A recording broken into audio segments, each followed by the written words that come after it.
Navigating the Abyssal Depth biome is done by recognising which type of junction you are at and then pathing accordingly.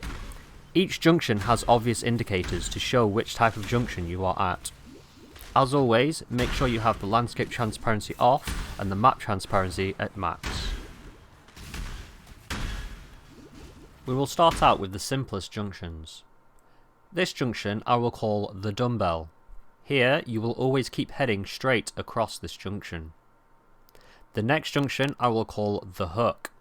The hook will always be opposite a side passage, so again we keep heading straight through at this junction. The last junction is the wide T-junction. The thin passage is always a side passage, so head towards the widest passage to keep going. The next set of junctions are all crossroads. The first type of crossroads is a wide H.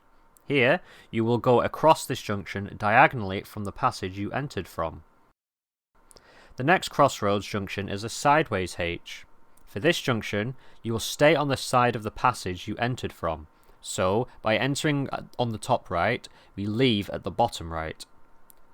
Similarly, if a large spot is in the junction, you will turn around the spot, staying on the same side. The last crossroads I will call the double thin.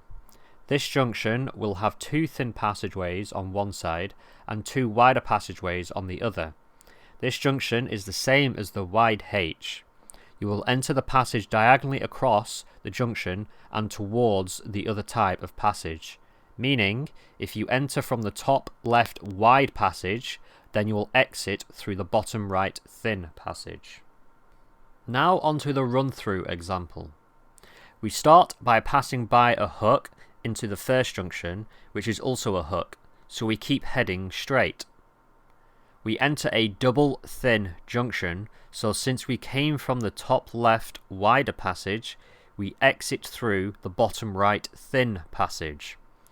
Heading into a T-junction, we stay with the wider passageway, passing another hook. We head past another hook and then into a dumbbell, so we head straight across this junction. Two T-junctions follow, so we keep heading towards the wider passageway. We end on a series of wide H-junctions, so we head diagonally across each of those, going straight across at the dumbbell junction. So to wrap up, hooks are always opposite dead ends.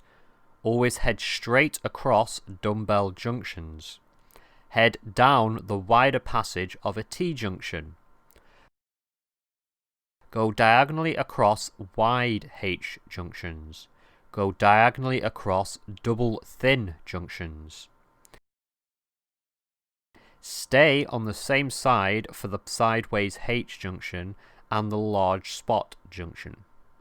Now, you will be able to make it out alive from the Abyssal Depths.